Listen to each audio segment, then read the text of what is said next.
Кымбаттуу кыргызстандыктар, урматтуу мекендештерим. Биз 2005 жана 2010 жылдагы эки революциянын сабактарын уnuттук. Элибизде өткөндү унутсак, тарых кайталанат, тарых эскертип турат деген сөз бар. Биз мурдагы революциялар менен салыштырып карай албайбыз. Бийлик дайыма өз элине кызмат кылууга жана элдин тандоосун кабыл алууга милдеттүү экендигин көрдүк. Тарых дагы бир жолу сабак берди. Айрыкча бийликке дагы бир жолу катуу сабак болду.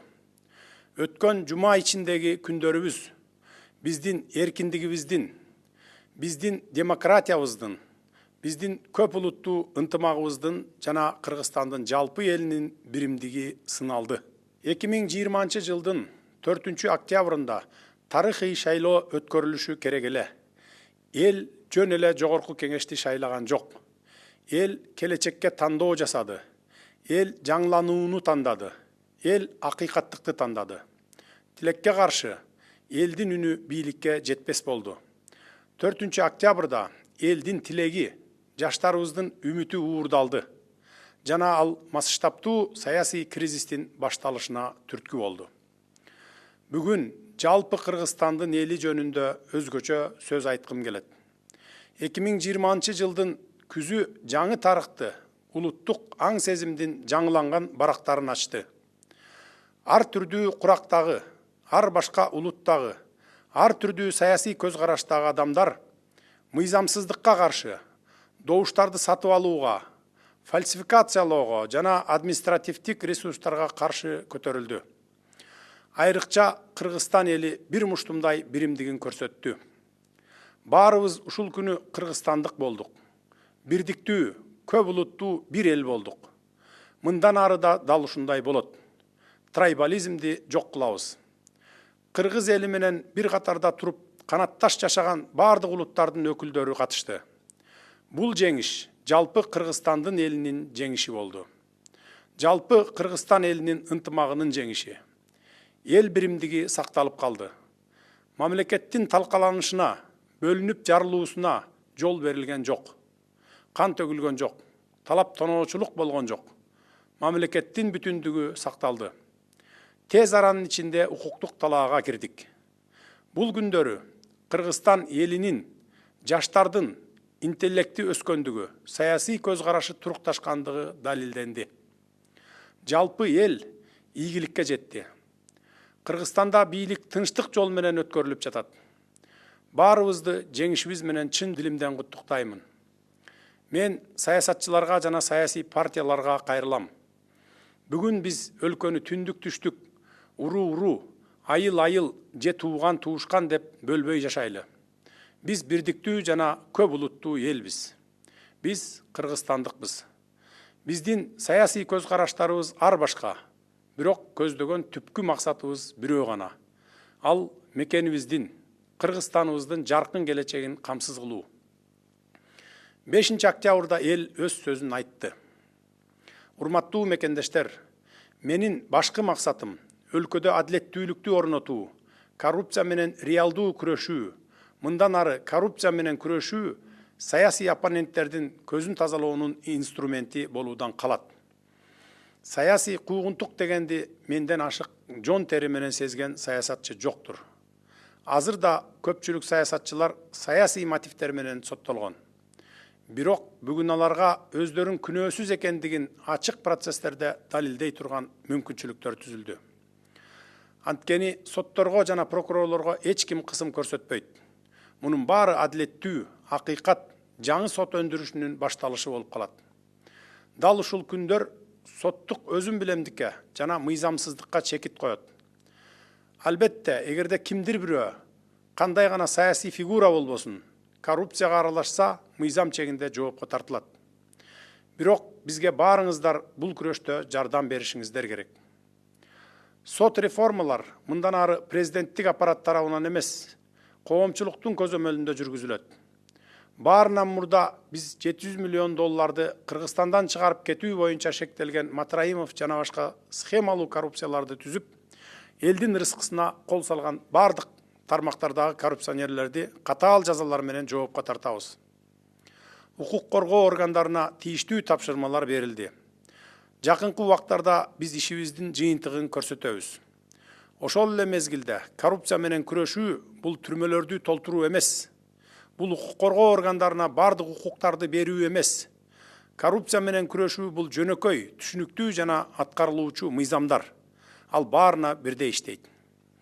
Ушул жерден криминалдар менен күрөшүү туурасында айтсам, кылмыш дүйнөсү өзүнүкүн диктовка кылганды токтотот деп кепилдик берем.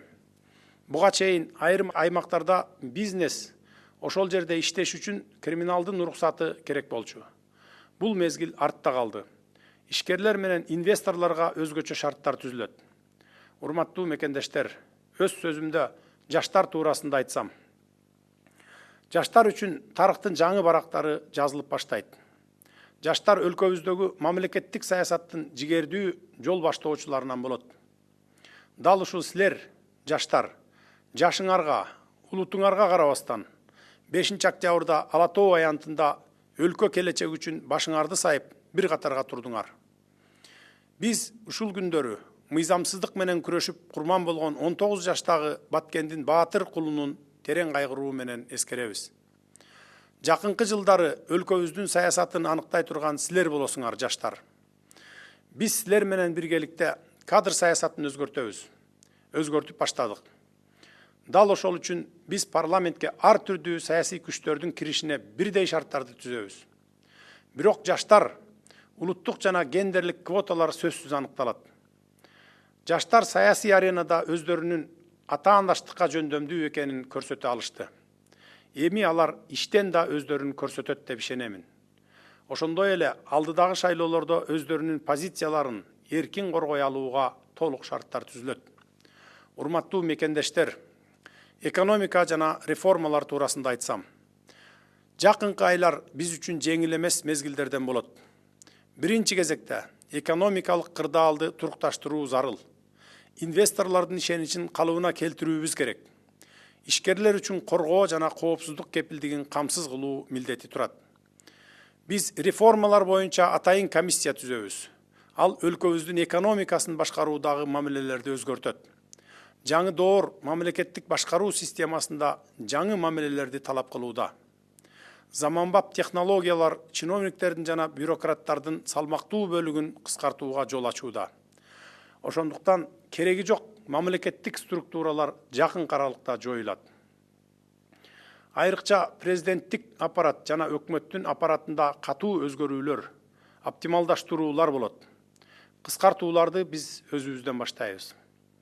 Акыркы мезгилде топтолуп калган көйгөйлөр көптөгөн жетекчилердин айынан улам артка жылдырылып, ачылбас яшиктерде жата бергендигин ачык айтып моюнга алышыбыз керек. Натыйжада саламаттык сактоо системасы COVID-19 пандемиясына даяр эместигин көрсөттү. Санариптик система мамлекеттик кызмат көрсөтүүдө жана билим берүүдө жок экендигин көрсөттү. Кредиттерге жана гранттарга таянуу өлкөнүн финансы системасын башкарууда кылмыштуу салтка айланды. Ал эми аларды бөлүштүрүүнүн бүдөмүк механизми мамлекеттик башкарууда системалуу коррупцияга негиз болуп калган.